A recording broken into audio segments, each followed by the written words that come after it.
Leaders will vote on a new budget for the city's school system. Right now, there are 125 schools in the entire district. But if this budget passes, 70% of them are facing cuts. NBC 10's Carla Rojo joining us live from West Roxbury with a closer look at what these cuts might look like. Carla? Colton, several cuts. One of those includes staffing at the schools. One of those schools impacted would be right here at the Orenburger in West Roxbury. They could lose up of 12% of their staff.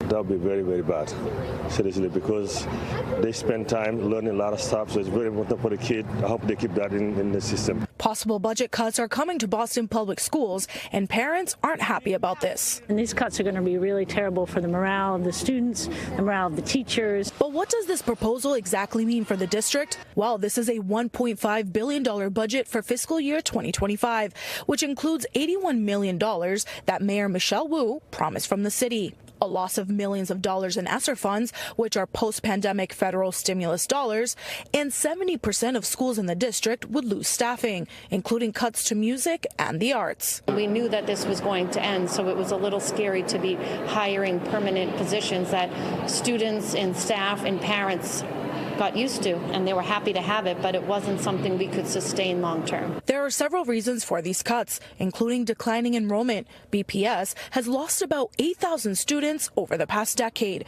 There's also increased busing, facilities costs, and skyrocketing student needs costs, like for multilingual learners and special education. Boston City Councilor Julia Mejia says these budget cuts will have a negative impact on many students, especially those in the Black and brown community. They just want us to focus on reading and writing and math, right? But what about the things that provide them with a sense of self? What about the cultural enrichment, right? It's already bad enough that some of these kids can't even afford to go to summer camp.